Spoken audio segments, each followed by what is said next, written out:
My name is Boris Sharansky, and I'm here to talk to you about cannabis sativa and how hemp and hemp CBD should be embraced by the cannabis community, and how we should probably drop the terms hemp and marijuana and just embrace and growing a cannabis industry together. Something that I really want to focus on today is the power of the cannabis plant.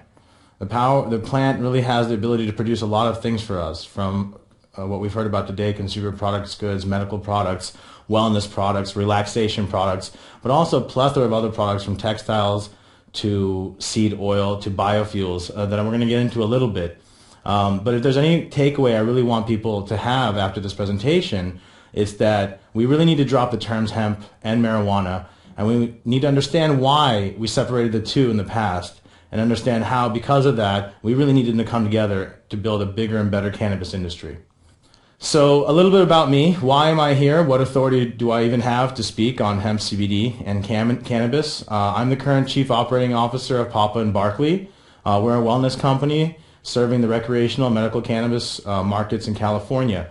We produce a wide range of products, from topicals to tinctures to capsules, body oils, bath soaks, all in a range of CBD and THC ratios, all with a focus on whole plant, solvent-free, clean medicine.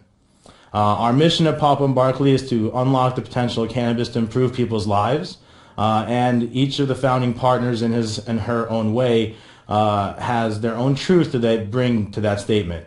From our founding member, Adam, my boss and CEO, he founded the company because his father was over-medicated due to debilitating back pain, and he was put on hospice. And Adam actually created the first relief balm and started applying it multiple times a day to his father. Within a few months, was able to rehabilitate him off hospice, and then, of course, bring him back home. My own personal journey with cannabis, as many, starts as a patient. I was diagnosed with psoriatic arthritis about 7 years ago in a very young age. Former state high school tennis champion, and I got to the point where I couldn't stand up on my feet. I couldn't sleep in a bed. I had to sleep on the floor. I couldn't walk. A lot of pharmaceutical options were thrown at me. Thankfully, I have a strong family, a very strong wife, and as a result of a lot of consultation, we looked for another way. And my journey really started with a strain of cannabis called Cannatonic in California. It was a very famous 2-to-1 CBD to THC strain, and that was my journey coming into CBD and cannabis. And eventually I became the founding member and the founding board member of the Iowa Hemp Association, the executive director of Iowa Normal, a member of the National Hemp Association, and also the owner and operator of Heartland Hemp Company, where after working with legislators, the Office of Drug Control Policy, and various other regulatory agencies in Iowa, we worked with 30 families over the course of 3 years, all with children who had varying levels of epileptic disorders, ranging in age from 6 months to 24 years. And we had some miraculous things happen for us there. The picture on the slide that we have here is actually Harley Kirkpatrick. She's my strength, my muse, one of the reasons that I get up every morning and fight the fight that we do in cannabis. She is now 4.5 years seizure-free. When I met her, she was in a wheelchair, couldn't move because the seizures had gotten so bad. And after going through a 2-hour discussion with her about what CBD is and how she's going to take it and what it could do for her, she had one question for me, and she couldn't talk, so she had to type it into her computer. And the question was it going to help her walk again? And 4.5 years later, Harley's walking upstairs. They send me videos of her walking in a walker down her street. So the power of this plant is amazing. But we've had some scrutiny over CBD and THC. We all stand on the shoulders of giants. In cannabis, we are not lacking for our role models and our heroes and our mentors. Jack Herrera was a huge mentor for a lot of people in cannabis, and the spearhead of the movement of freeing the plant. The idea of cannabis as a biofuel, cannabis as a fiber, cannabis as a medicine, cannabis as a food really originated with Jack. He was singularly responsible for uncovering a systematic suppression of the role of cannabis in the history of the United States. From uncovering the fact that we used to pay our taxes with cannabis or hemp, to the fact that in 1943, my state of Iowa grew 43,000 acres of hemp to aid the war effort. Our canvas, our ropes, our uniforms, our shoelaces, the oil that we used to lubricate our engines came from this plant, from cannabis sativa, and we grew it throughout the Midwest.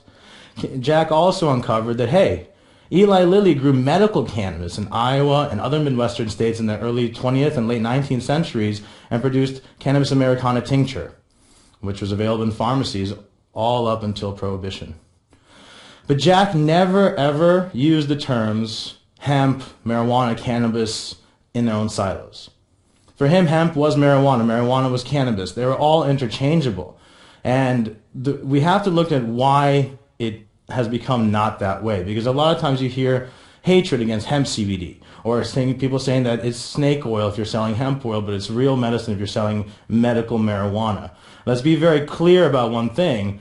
Cannabis sativa is a species, the genus is Cannabis, and all the plants Cannabis sativa L, whether we call them hemp or marijuana, come from the same species. Hemp has become a legal definition with a legal background. Marijuana has a racist connotation and a racist background. But hemp really in the 90s, after Jack was heroic with his book and he came out and started teaching people about the plethora of thousands of products we can make from hemp and cannabis, ran into the same problem I ran into in Iowa.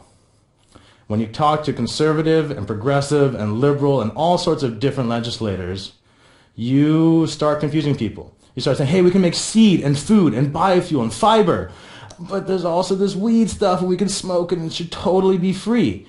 And that was something, that was a circle you couldn't square in the legislatures all across the state. So the hemp industry very quickly understood that, hey, if we're going to push us further in the 90s, we had to separate between medical and recreational marijuana and this understanding of hemp.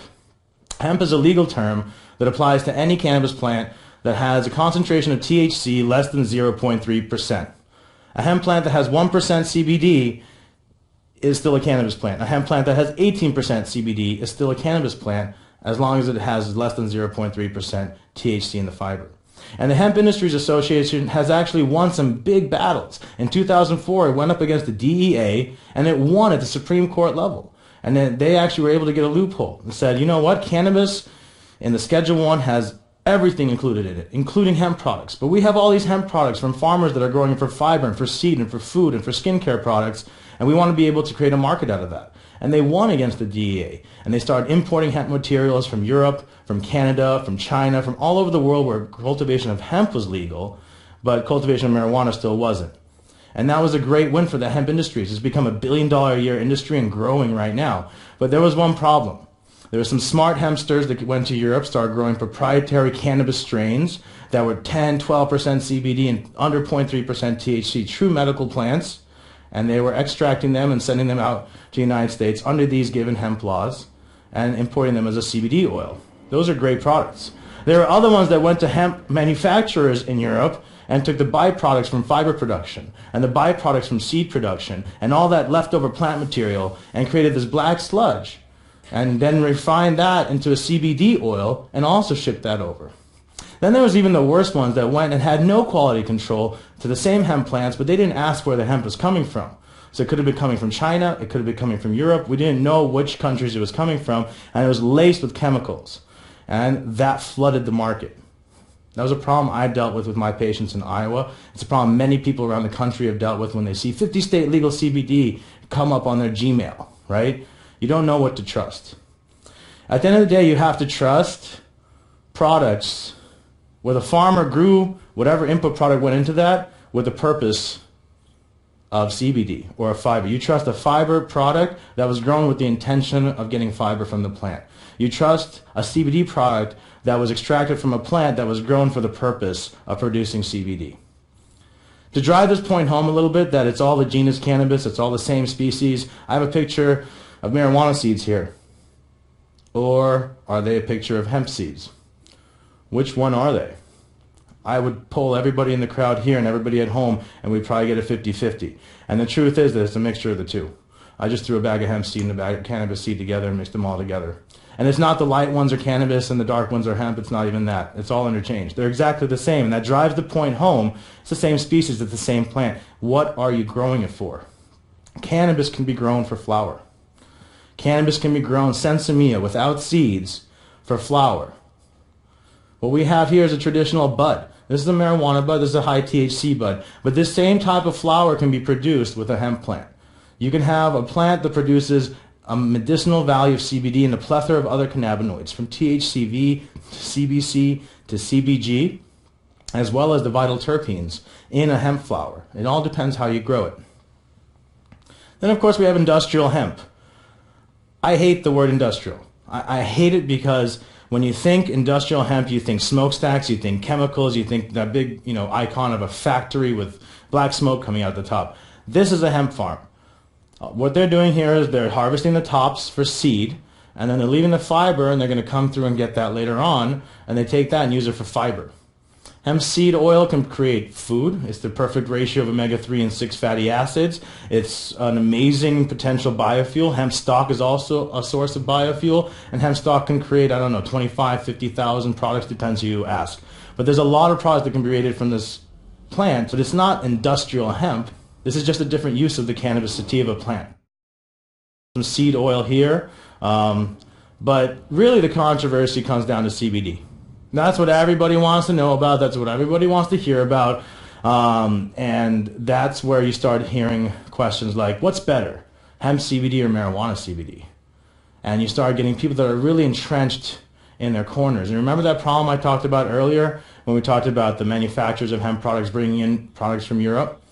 Not only were they not worried about quality control, which was really bad for my patients in Iowa, it was also bad for the cannabis industry in general, because farmers that were overregulated in states like Colorado and California and Washington and Oregon growing real, true marijuana medicine, cannabis medicine, started having to compete with global companies and national companies that were pushing CBD as an equivalent to what we were growing here in California or what we're growing in medical states. And that's wrong. That was a wrong part of the industry, and I think that we need to come to terms with that in the hemp world.